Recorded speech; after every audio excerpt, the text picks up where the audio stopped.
none ivyo mvuga ntaco mvuga. D'abord ndakubwire umuntu yitwa une personnalité publique ntagira une vie privée. Oya, umaze kuba personnalité publique ntugira vie privée. Jewe ntavyo nza kukubwira turi babiri ntashaka kukubwira publiquement. D'abord nagira nibutse ko muri OLUCOME hamaze gupfa abantu 3 bishwe bazize ivyo. Ernest Manirumva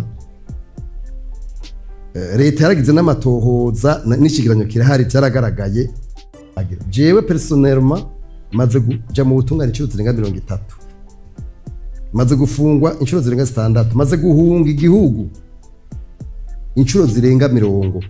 Iyo ukora umwuga niwo ushobora gukuramo iki cyangwa gukuramo iki, niko bimeze.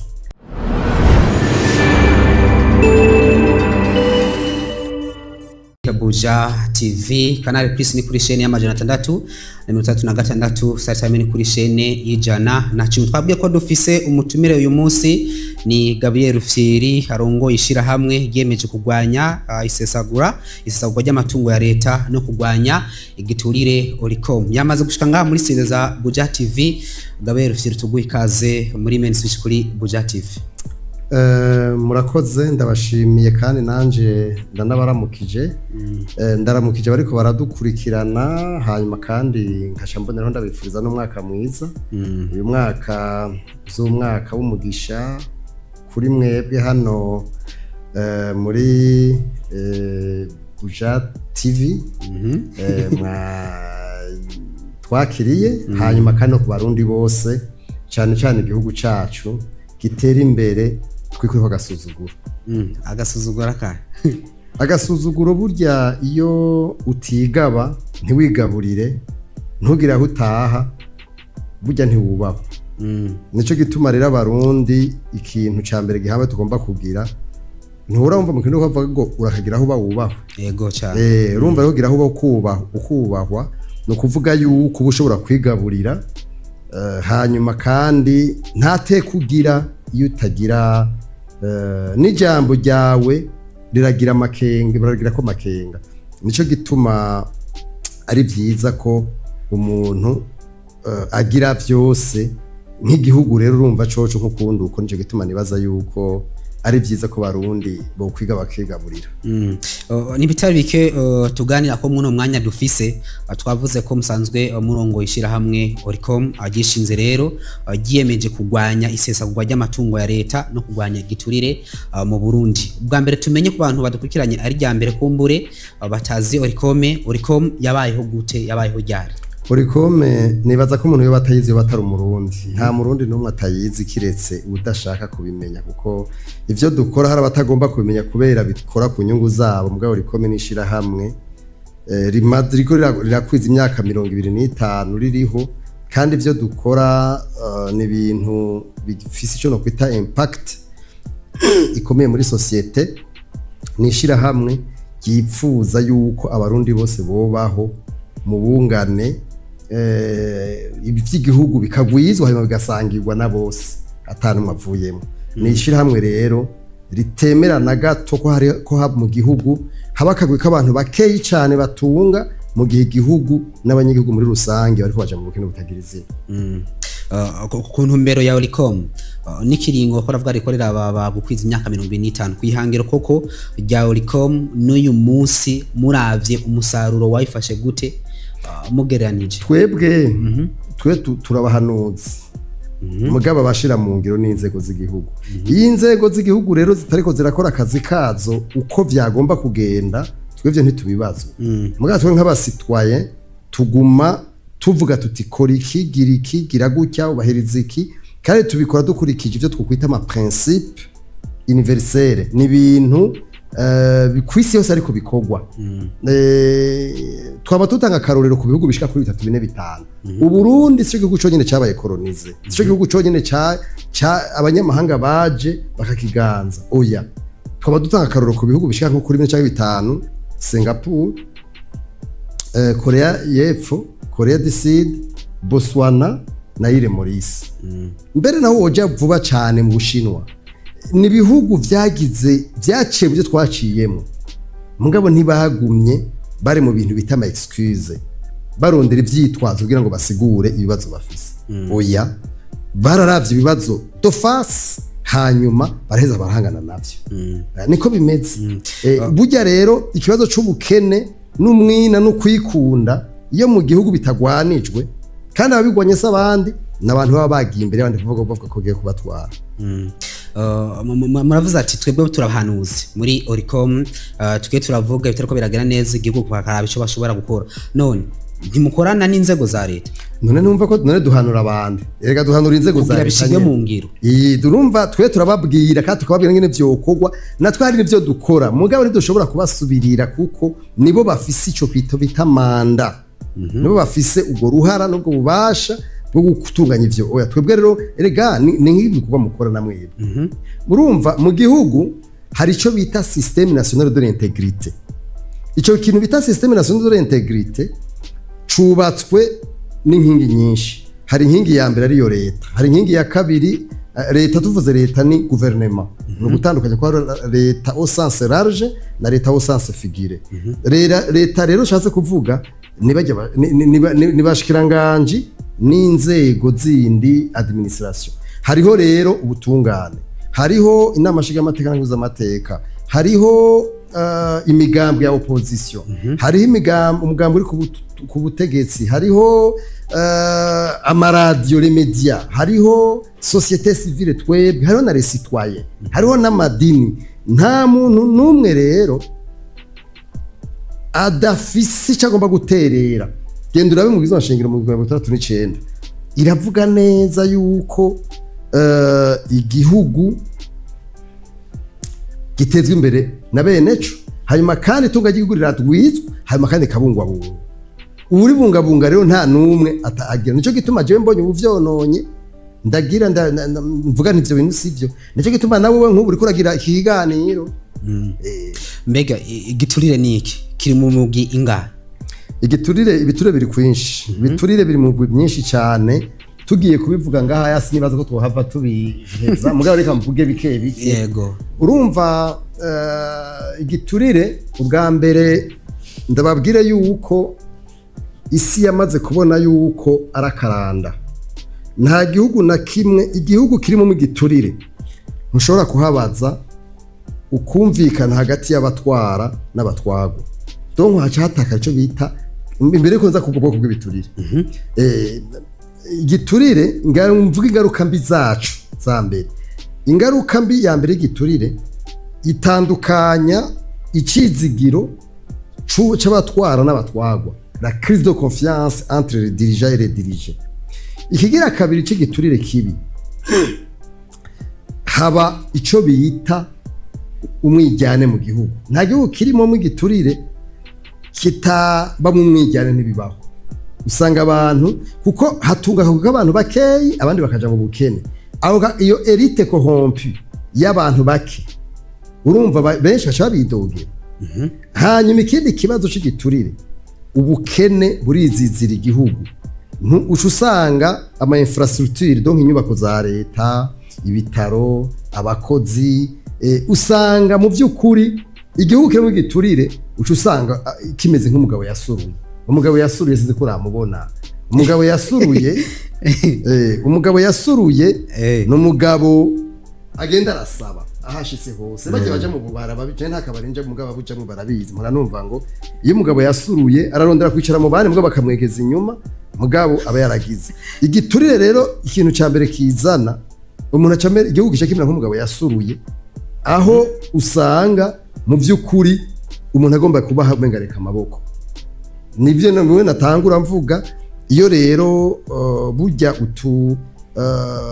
utifise utagira aho wigejeje nta ukubaha igiturire kandi ahantu hari igiturire nta ntwari bereye ishobora kuhabaza la bonne gouvernance haba intwari bereye mu vy'ubutunzi mu vya politike mu vy'imibano mu vy'ubutungane ikibazo cyo ikintu bita etat de droit no kuvuga ubutungane kubahiriza bose ntibushoboka ahantu hari igiturire ntibikunda igiturire ahantu kiri nta banyamitahe bashobora kuhaza bajya bagira donc ivyo bita les investissements directs étrangers ntibikunda igiturire ahantu kiri la demokarasi nishoboka intwaro rusange ntikunda kuko abantu bose barondera kuja gutwara bakoresheje ivyo bita la marignité ubujanja ntibashobora gukoresha ibintu by'ukuri ahantu hari igiturire ntibikunda urumva novuga ingaruka mbi z'igiturire ni umuntu imico igiturano hari igiturire imico myiza ntisubira gukunda la critique d'ubuntu ntishoboka ahantu hari igiturire no kuvuga rero igiturire ni ikintu kibi cyane mu gihugu gituma umuntu amera nk'icigenzi nta kintu abacubaha nta kintu bagitinya nico kibi ca giturire hanyuma igiturire gifatwa nk'ibore urabona ikiraya uzopima urabe ufate nk'ikiraya kiboze ugishire mu mufuko w'ibiraya ucupfunga buca mu gitondo byaboze n'igiturire nuko rero hanyuma kugira ngo ubwoko bw'ibiturire nabwo rero ibiturire biri mu migwi ishika kuri 3 hari imigwi 3 mugabo tufashe mu biturire gitoya igiturire kinini n'igiturire kitako cemewe ivyo bita la corruption noire la corruption blanche et la corruption grise hari igiturire cemewe dusigure ico bita la corruption blanche ni bijya bintu abantu bahanka umuntu yahugiriye neza hanyuma ukagira mugabo ukaza kumuha mu nyuma mugabo mu makozi ba leta musanzwe kirazira gushima gushima ivyo bita gushima kijya bicita la corruption blanche mugabo nacone ibihugu vyinshi ntibavyemera nka bijya vy'amakado aho usanga ndawakarorero nk'umuntu yahugiriye neza nk'abakuru mu bisanzwe kirazira ko umukuru aronka kado bijya bita ngo nagashime ngo umukuru ngo yagize neza umuguverinere umushikiranganje cyangwa ari we wese kirazira ko yakira ikintu cy'umuntu wagishire ku mufuko we cyangwa wagishire mu bintu vyiwe ucukijana muco bita patrimoine public okay niko bigenda niko bihugu vyose babigira ntivyemewe ko umuntu akorera leta ahabwa ikintu n'umuntu wo hanze nko muri etazi niho barabikoze nta muntu w'umufonctionnaire wa leta canke umuntu wese akorera leta canke afise ikintu ahuriye ko na leta afise uburenganzira bwo kwakira ikintu giciye amadolari 200 kiraziririzwa donc ubwo n'ubweko butatu bw'ibiturire hari ibindi biturire rero bindi byo bita la corruption politique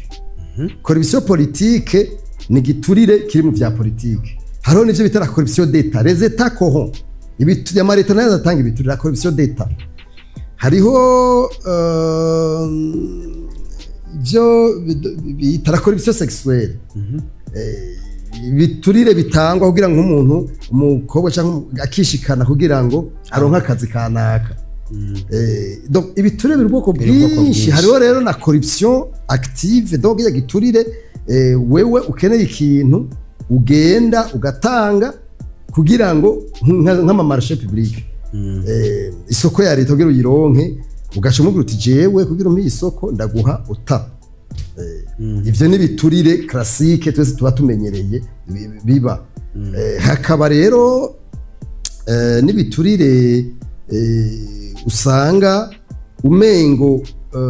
si biturire mbwari biturire nivyo bita les infractions connexes à la corruption les infractions connexes à la corruption ni giturire dufate nk'ibi bintu byo kweza kunyegeza amafaranga donc gutunga bitegereje bakuye gutunza ico bitarashe smile city kiya bacita igiturire ni c'est une infraction connexe à la corruption mugabo ugiye kuraba mu masezerano mpuzamakungu giturire kiri mu bwoko bw'ibiturire donc hariho ico bitarashe smile city gutunga bitegereje bakuye gutunzi ico bita ro branchement d'argent kweza amafaranga ico bita détournement guterura ukanyuruza amafaranga y'igihugu ico bita abus de biens sociaux gukoresha ububasha ufise mu gukorona ibintu by'igihugu hari ico bita la concussion hari ivyaha ni vyinshi cyane mu bintu by'ibiturire ni vyinshi igiturire mu Burundi cifashe gute igiturire kirahari nibiboneka ivyo sinarufyira bivuze genda mu bitabo by'igihugu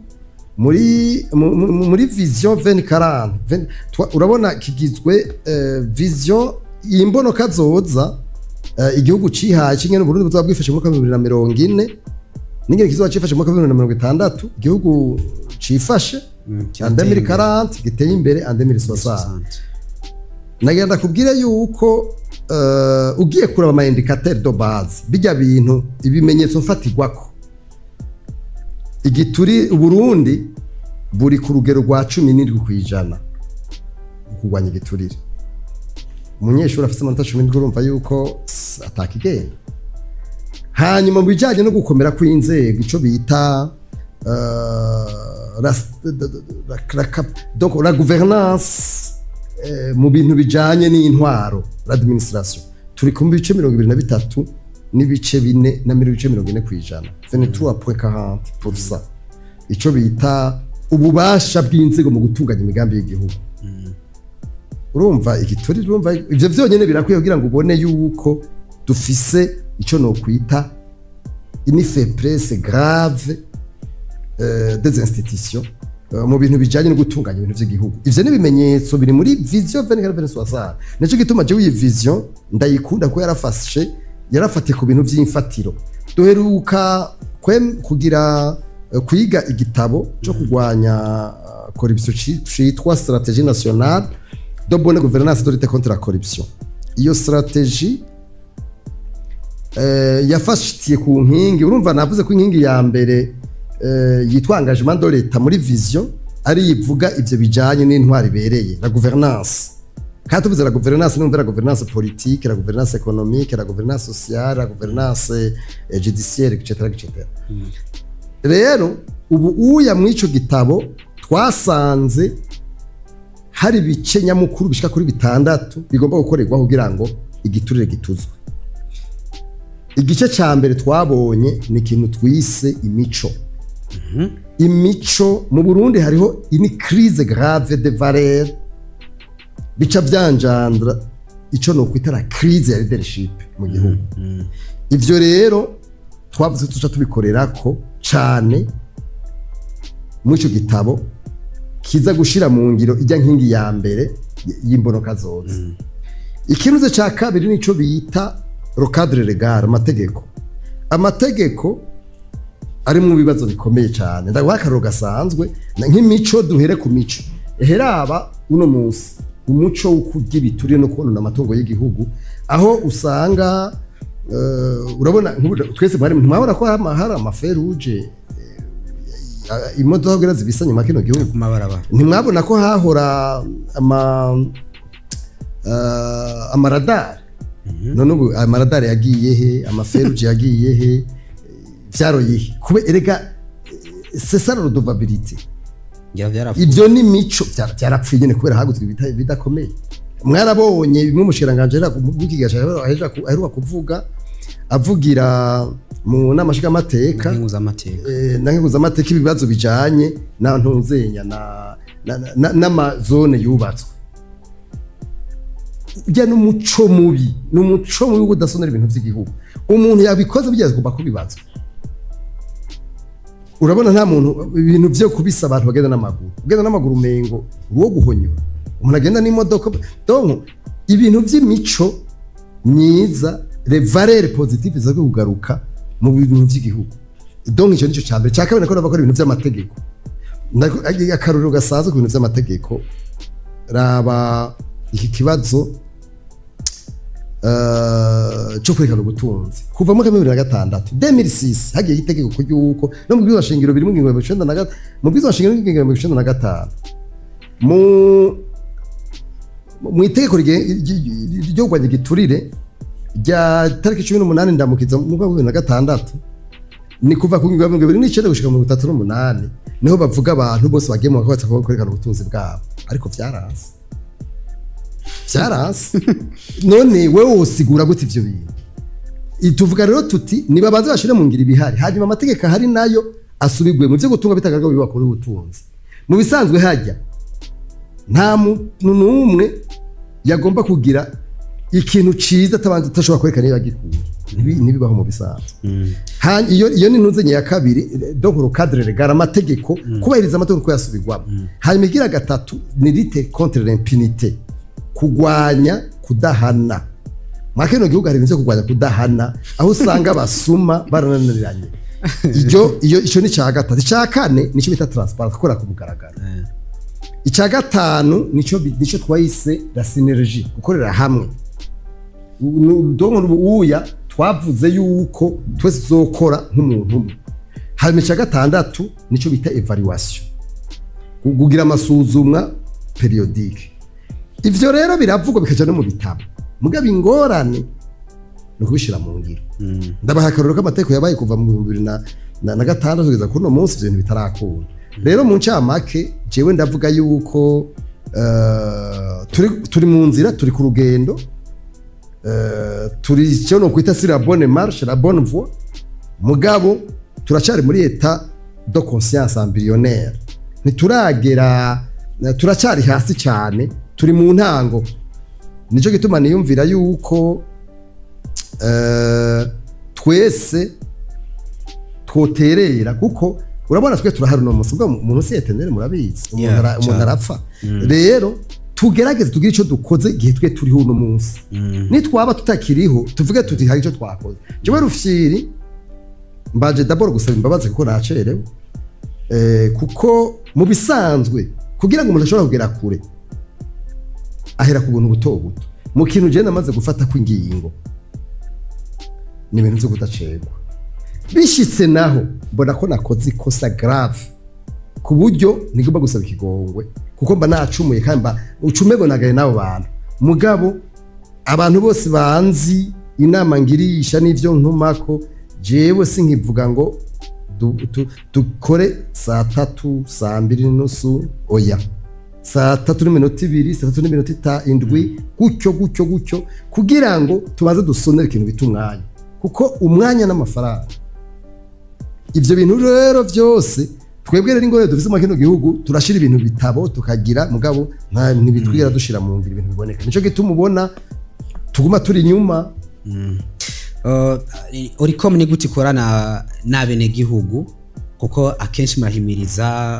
abagiye biturira kugira ngo babireke ibiganiro muramukora ku maradiyo amateleviziyo ahatari hake amakonferansi abamanama abo musanga mwatumiwemwo abene gihugu rero mukorana gute iyo baje kababwira ati bakadoma kurutoka ati ni bana kabagiye biturugira mu gushikirize abo bantu mubakingira gute twebwe d'abord ishyirahamwe OLUCOME rifise amavole menshi rikoreramwo rifite ibisata byinshi cyane bikoreramwo hari ibisata byo gusha nko bivuze hari ibisata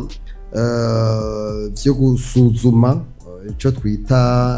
investigation turagira amatohoza ku bibazo ibintu batuzaniye ishyirahamwe OLUCOME rikora ku bintu byinshi cyane nko turakora ku mafaranga ya leta budget turakora ku bintu bijanye n'amategeko dukora ku bintu byinshi kandi dukoresha n'abahinga benshi batandukanye rero ndakubiye ku ishyirahamwe rikora aba imyaka 2025 mu myaka 2025 nta muntu n'umwe muri OLUCOME araza kuvuga ikintu muri OLUCOME bagira ikibazo oya kuko kwiyovura invest kandi mu mashira hamwe akora ku bintu bya investigation OLUCOME iri mu ya mbere kuva kera mu ivyo bintu bya investigation bijanye n'ibituri no gusabura amatungo ya leta hanyuma uko dukorana erega bene gihugu ni muri rusangi bose ni muri rusangi mugabo n'inzego zigo turakorana harababishaka n'abatabigomba harabemera nk'ubu mu bisanzwe byari kuba byiza iyo bamwantumiye mugatumira nabo muri leta kugira ngo tugire deba kuri ibi bibazo nariko ndavuga nabo kumberezo bahamagara ku munsi wa hirya yejo mwarashize ahabona igitabo ciswe Une nation en marche 60 de piège de jouer ndayishimiye et nouveau chapitre du Burundi urumwe mu bahutere banditse ico gitabo tugarutse kuri kino gitabo mbega kino gitabo kivuga iki ku kijanye n'igiturire jewe narabivuze narafashe ijambo ndavuga naravuze ibintu shika kuri bitatu kandi ngarutse kuri kinavuze kuguma uvuga ngo naka ni watumye meruku uyandi uburi kurahunga ico bita responsabilité ntuba ushaka gufata ibintu mu minwe ivyo bita ama excuse urumva rero burya n'ubwa mbere igihugu kigize imbonoka zoze y'imyaka 35 n'ubwa mbere iyi vision igise iyo myaka mugabo hahora haja n'ayandi ma vision ikintu rero kigomba kubaho nibaza coza gitandukana n'ibindi nuko ivyo tuyumvira ivyo tuvuga n'ivyo dukora bisa nico gituma nashiye nevoka umuhinga yitwa Epictet umufilozofe w'umuromani heze nk'imyaka 2000 hafi avuze ivyo yavuze ati abantu benshi baguma bavuga ibintu bita ama principe philosophique icyo bita la démonstration des principes philosophiques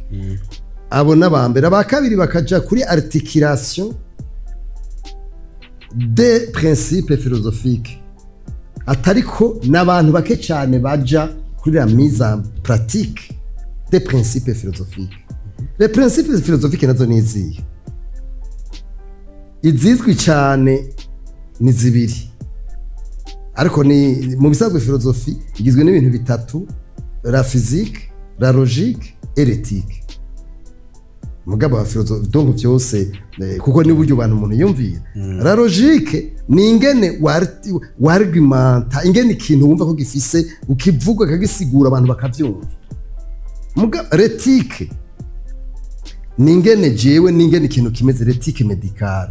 ni ingene ibintu by'ubuganga biba bikoze neza bigira birimo nyene inethique wewe ngaho iwanyu uraraba ethique journalistique l'éthique journalistique donc ni ibintu ingene bikorwa n'ubuntu buri bw'ivyo bintu biriko birakogwa n'ingene bigirwa mugabo la logique ni articulation des mots n'ingene ibintu bipangwa biri agence mugabo l'éthique morale la morale mu bintu mugabo l'éthique kiririye n'ivyo umuntu akora na profession la morale c'est la société dans la société nyine abantu bigenza rero jewe nca ndavuga nti mwakino gihugu cacu turafise ibintu vy'ibitabo turafise ibintu vyinshi mugabo la mise en pratique yayo y'ibintu vya logique tuvuga ivyo l'éthique usanga ari kibazo nico gituma tugira ingorane rero mu bitabo harimo ibintu byinshi nkatwe urumva ngo 60 do piège de jouer 60 urumva hari abantu babikonfonda yuko ziya 60 ni 60 kuva Burundi bwikukiye imyaka 3 Burundi bwikukiye hari ibintu by'imitego twagumye muri ya gitabo haba identifiye nk'imitego ishika ku 9 mu mitego je navuze umutego mu mitego 9 umutego ujanye nuko yikantu gakomye mwakino gihugu ni logique wumva iri mu bantu ngo nabakoroni we babitumye inyuma y'imyaka 60 we wumva ivyo bintu biri logique kandi baragiye après 60 naciye nta karoro k'ibihugu bishika kuri bine nabivuze kare byaciye mu byo twaciyemo Botswana Singapore Ile Maurice na Korea y'Epfo none barabaye twarabaye kurunzi twe bashaka n'ibyo dufise bo batagira urumva jewe vraiment sinzi hari ngenda vyumvira nkumva ndagize rero nibe iya nkubu ndagwa karo gasanzwe je mumbabarire vraiment kuko urabona nkubu twaravuze ko ikintu cy'ubutare ari ikintu tugiye gucira imbere cyane kiyaduteza imbere mwarumvise ko amafaranga azogira mugabo jewe nkubu je nkurikirana budget y'igihugu urabona budget muri le 31 décembre 2025 budget yarabaye revisé remezwa mugabo je nabonye bashitsemwe 18 miliyari none wewe sigura gute ingene uvuga yuko ubutara ari gisatu ugiye gushira imbere hamwe gashushiramwe ubusa erega ke 18 miliyari no busa pratiquement muri budget y'igihugu muri 5 miliyari dukeneye c'est zéro pratiquement ariko yarasubiyemo ngabo bisunze ku ntunganyo y'iyi leta shasha ndavuga ko izi amakomine intara byagiye biragabanuka no kuvuga mu byasiguwe n'umushikanganje uhinga ca leta none erega twebwe turaba ikintu global ntituraba kantu kamwe kugabanuka bisigura iki sinshatse gutahura icyo ushatse kuvuga kugabanuka erega twe dukeneye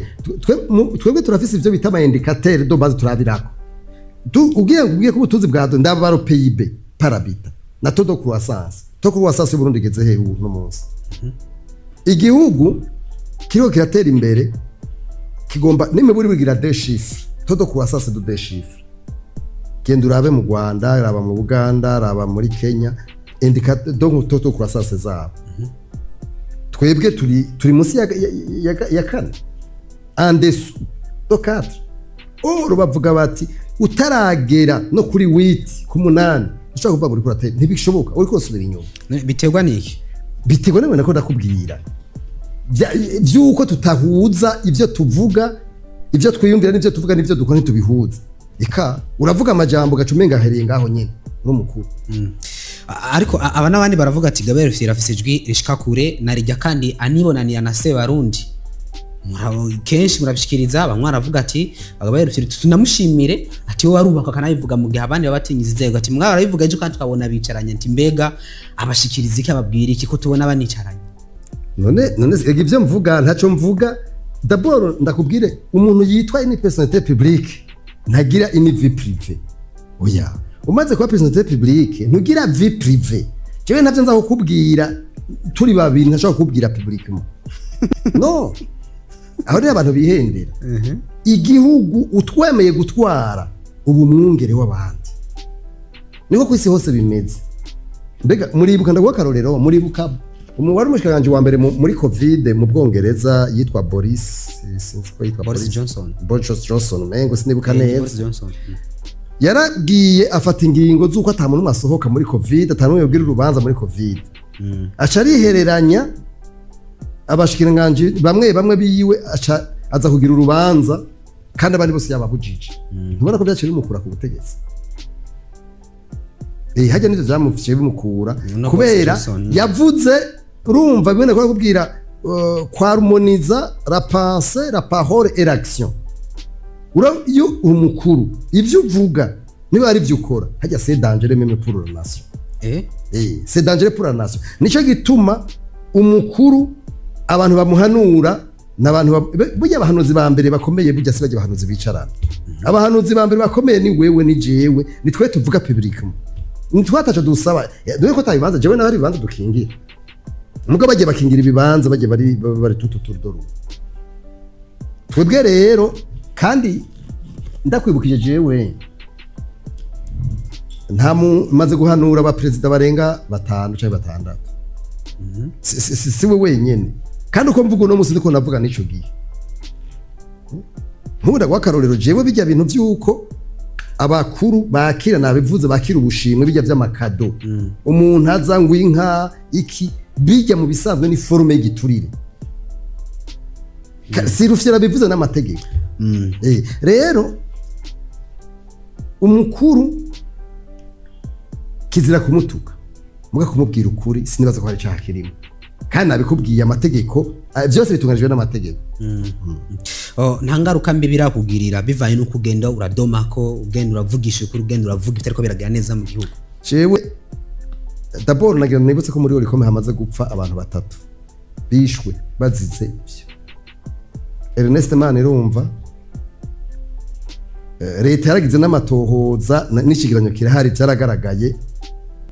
ishatumye apfa mugabwiza nino saha le dossier ndirahe hariho Charlotte Mugwaneza no witwara kade butoya duserukira mu ntuzenye mu Cankuzo kugeza nino saha abo bantu bagira jewe personnellement maze kuja mu butungane inshuro zirenga 30 maze gufungwa inshuro zirenga 6 maze guhunga igihugu inshuro zirenga 40 kuko uraza guhunga ntavuga hari gihe mvuga n'igindi ntavuga ivyo rero mugabo je nivyo nemeye naravyemeye nta kundi ivyo rero vy'ingaruka iyo ukora umwuga niwo ushobora gukuramo iki cyangwa gukuramo iki niko bimeze ivyo rero jewe ntagira gusa ico jewe narahiye mu ma principe yiwanje nuko atamuntu uzopfa mvuze ngo ndanka ivyo naragize meme na pacte n'Imana avugize nti hamwe mu munota umwe ho gira umuntu yicara mu mutima waje ngo ndamwanga ndaco nzoba nkibereyeho kwisi la raison d'être si cette terre naco zobikimaze kuko mu vyo umuntu yabereyeho c'est de rendre meilleur ico wahasanze mu vyo nahasanze rero n'abantu n'ibintu kiwe mon but no kugira nshobore kugira ico ngomba ico shiga gukoze kuko je dois savoir pourquoi je vis mbega ni kubera iki ndiho je dois me poser de bonnes questions ndiho kubera iki sindiho kugira ngo ngembeho ivyo ntisa no sifipa il y a une raison ituma ndiho iyo raison ituma ndiho niyo natawe niyo to gukora c'est de distinguer la notion du bien du mal kiwe rero mare ahita ukayi hose na jewe nipfuza ico bita l'équité sociale abantu bose bakabaho mu butungane hariho ama valeur ashika kuri ane jewe vraiment shira imbere cyane la valeur ya la justice, la valeur de justice, la valeur d'amour. Hariho l'amour émotion na l'amour valeur. Hariho la valeur d'équité na la valeur du travail. Ayo ma valeur jewe ndayashira imbere gose cyane kuko niyo atuma la société ibamwo harmonie. Mugabo urabona twewe ngahi wacu hariho abantu usanga bari imbere y'abandi avuga ati ni jewe ou rien. Umuntu ushobora gusanga adashobora kubumbwa no yaronse inzu 10, 20, 30, 40, 50. Mugabo mu bisanzwe inzu imwe, inzu zibiri maximum, imodoka zibiri maximum, umuntu vraiment ho yabakwiye ukiyumvira abandi. Mugabo das notre société ivyo niba abantu rero bagomba kugarantisa iyo ordre muri société n'abatwara bari imbere y'abantu. Kubigaragara tutubona bisa nkaho biboneka nkaho mufitanye imigenderanire myiza n'inzego za leta, aho turavuga duhere ku mukuru w'igihugu turavyiganiro uheruka nari muramvya mukavuga ati we Rufyiri niwe urabaza mugabo we turavugana ku telefone uhereye ngaho twa no muri iki gitabo kandi uravye bamwe mu bacanditse nabonye n'inzego zo muri leta n'umushikiranganje watanze n'akarorero kabo mu mwana uvuga ngo mwafatanije urugamba rwo kurwanya abagigitero uratanga n'akarogo uvuga ngo kabishwe abandi waravuze ko umaze kwiringa akatari gake muri sentare nta coba warasavye izi nzego za leta usaba leta novuga ngo ukingirwe umutekano wawe kugira ngo novuga ngo ivyabaye kuri bagenza ubikuye ko nawe ndakubwire ikintu bita systeme jewe nta nagenda kubwire yuko nkuru nziza agishika no reka duhere kuri ndayizeye canke ni bantu ndayizeye nabanye baracahari urababaza twebwe nukumenya ivyumviro by'umuntu ingene umuntu akora n'ingene umuntu yumvira umuntu atwara mu kiriko muravugana uvuga ivyo ashaka canke ivyo yemera murahuza mugabo uramutse ukoze kuri sezentere ziwe uca umwasi wiwe niko bimeze uravyo nkuru nziza gishika urazi ko yashitse aba ministre d'etat yaciye atanga itegeko yuko twofasha kugira ngo hajeho ruwante corruption twarafashije iryo tegeko rirajaho hanyuma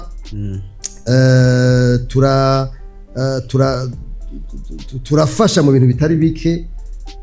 ahantu hambere yatanguye kugendera agishika yagendeye muri OLUCOME no muri APRODH muzobaze neza twari tumubona mu biro OLUCOME na APRODH niyo mashira hamwe yonyene yagendeye atanaduteguje none bo mukuru w'igwa kugendeye gusanga muhira canke mu biro burya bumvuza ko mugabo ni cyabujije yuko firdita kubera wasanga inyungu kuko nabikubwiye nukumenya rohore do shake kiwe ndazi mohore OLUCOME irafise hore yayo twebwe ntituri ngaho kugira ngo tuje mu baninahaza ubutegetsi c'est pas notre rôle mugabo twebwe notre rôle no guhanura abatwara kugira ngo bakore ibiri mu bitabo uravyumva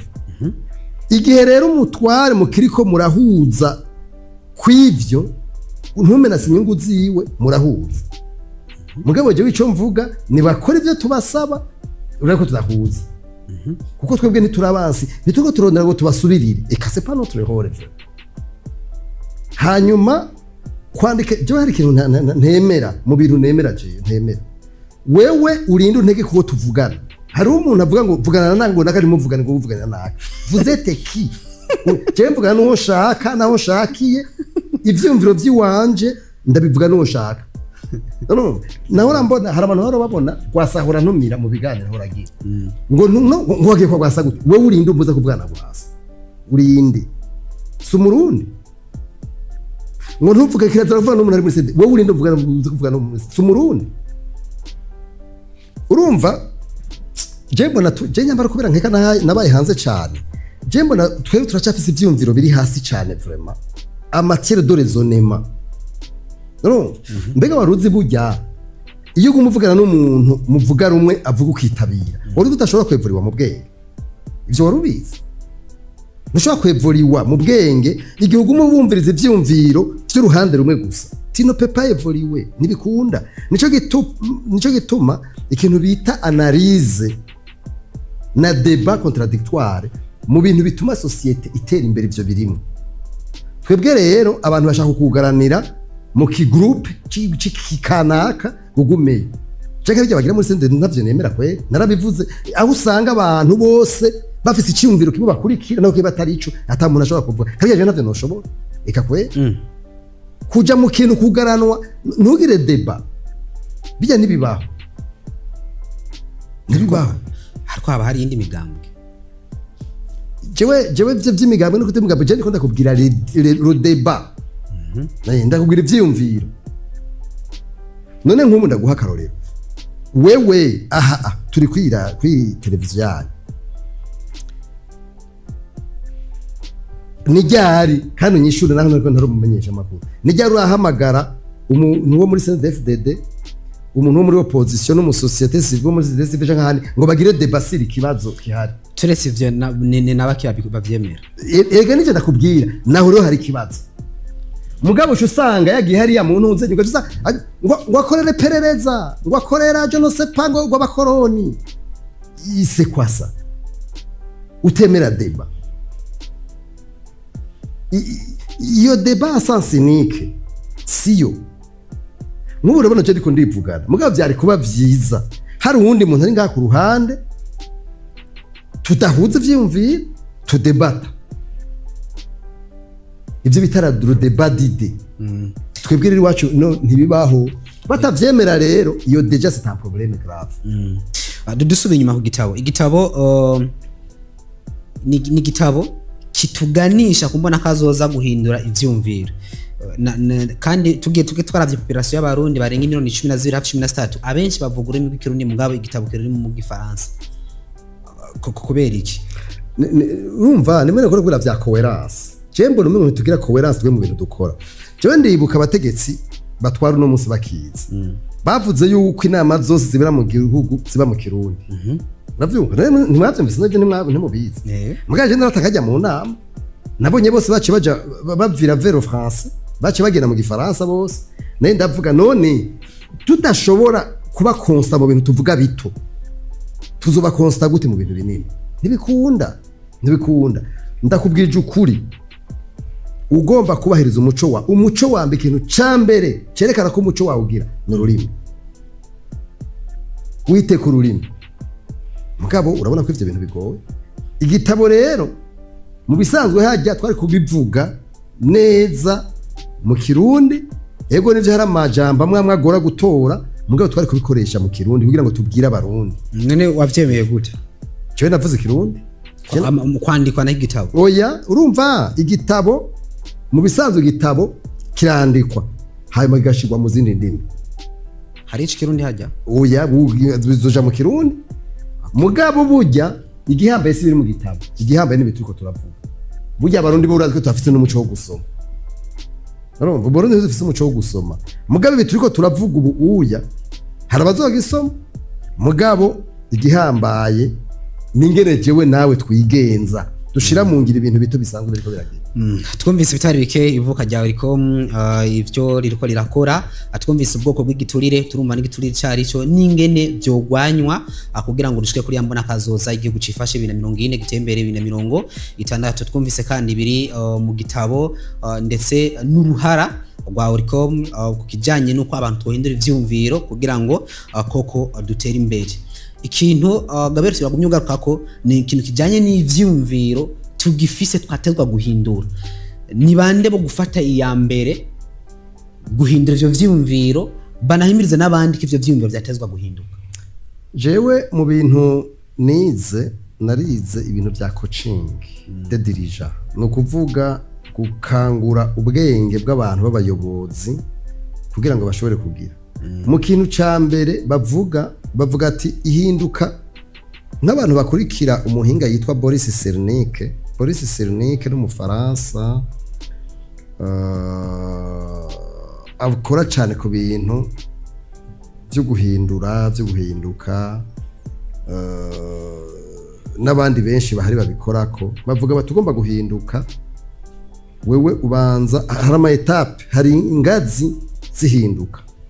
Ingazi ya mbere nico bita prise de conscience, ukamenya ko vy'ukuri aho uri, kandi iyo nivuriko y'ugudahinduka ugomba kugira ubanza ukaduga gatoya kugira ingazi kugira ngo ushobore kugira. Rero bavuga bati umaze kugira prise de conscience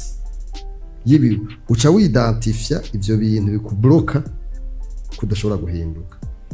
Umaze kuvyida ugaca ufata ibikorwa bitoya bito apana byo bikomeye, bitoya bitatu. Ari nka bitide yakunaniye umugenzi wakunaniye ugaca urabo ujya uworosha ugaca ugira. Bavuga yuko rero umuntu mu guhinduka kugira ngo develope ico bita bitide uyisubiramwo incuro 21 21 fois. Bakavuga bati rero ikintu gisubiramwo mate midi soir, no kuvuga mu gatondo sasa no ku mugoroba, ukagikora indwi ini semaine, ico kintu kiba cyamaze guhinduka ubuzima bwawe. Nabo bavuga habitude créa ntuzenya la deuxième nature, hanyuma kugeza naho ugira kuri destin y'umuntu burya ni compilation y'amabitide umuntu aba yaragiye aragira muri we. Rero le changement de mentalité ni kintu gikomeye cyane mu masosiyete yose. Byo byose umva turiko turavuga vya Singapore, vya Ile Maurice, vya Botswana, bagize abantu rero baje imbere nabo twokwitare leader, aba leader imboneza z'abandi nizo zitangura. Hanyuma kandi abo bantu basa nk'abaheba ubuzima bwabo, kuko iyo uriko urarondera kuzana impinduka muri societe ubonwa nk'ikibazo, ucuboneka nk'ikibazo. Nico gituma certaines habitudes, kuko abantu barakunda ikintu bita zone de confort. Wewe sinzi, wewe ukunda kwicara ngaho nkeka uriko murabaza wicara ngaho akenshi uzorabe rero uzobimenye uvyimenyereze, nawe uzobona atamuntu ko muri carana. Uzosanga niwagira iyo habitude ukayishiramwo. Hariho umudamu yitwa Ben Mamo, Dr Serine Ben Mamo. C'est une dame canadienne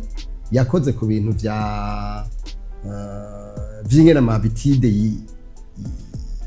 umuntu azana habitude kanaka n'ingene ashobora kuyikuraho. Yataze intambwe ndwi uyo Serine Ben Mamo arerekana cyane, ugiye no kuri YouTube uramubona arerekana cyane ivyo bintu vyihinduka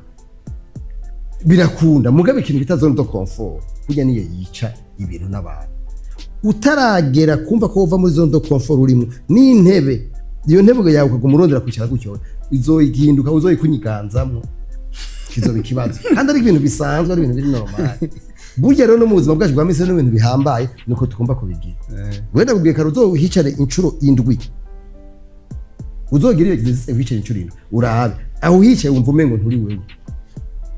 Ivyo rero no muhira hari abantu bavuga ati jewe hariho iyi ntebe muhira iyo ntebe ntayicayemo bidakunda ivyo rero ni ibintu vy'imigenzo biri mu bantu kandi ku muntu akoze ivyo rubanza kubigwanya no muri changement muri societe bihera ku ivyo ibi vyo gucegwa ntabwo akarorero iyumvira umuntu yitwa ngo mukuru yatumye ku inama saa 2 biranditse ko ritwa saa 2 mugaye namwe shitangura saa 4 wewe wumva ntumva ko tuba tukiri muri antiquité bishaira ngo ngo amasaha y'abarundi ivyo rero ni grave c'est dangereux pour la société burundaise bimwe twako turavuga byo guhindura imico urumva nawe ngicyo gitabo cya strategie national tuhera kuri ivyo kintu cy'imico tutarumva yuko gucegwa ari kosa erega ni hari cyo utazi erega wasuzugwe baje abantu bose watumiye bo wabagaye hari umushikiranganje yigeze gutuma kigitega hanyuma inama yari gutangura saa 2 yatanguye saa 5 ikintu kiri grave kuyo mushikiranganje yarashitse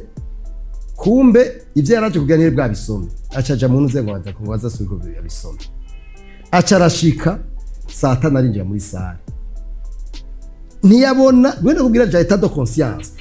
nta n'ugusaba imbabazi timuratubabarira baci bashaka bagira gutyo nyene nane we wumva dushobora gutera imbere ni grave ni ibintu biri grave umuntu ukaza kurondera umuntu wari umwene gihugu ukaza kurondera umuntu atwara incuro 100 utamutora hanyuma ibintu vy'amarande bibona guharandevu saa 3 akwakira saa 6 cyane nana kwakira ukazogenda incuro 8 kandi rero guhaye randevu le changement rero doit commencer par là ihinduka idahereye ngaho kuvyo bitubwo ni bito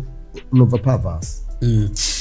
reka ndabona nakanya kamaze kuturangiranya tunashimye n'uburongozi bwa twongeye iminota igera ku 10 ndabona yamaze kurangira ndaberetse tugushimira kwa tutavye muri Buja TV ariko kandi nejo bundi uzutwemerere uze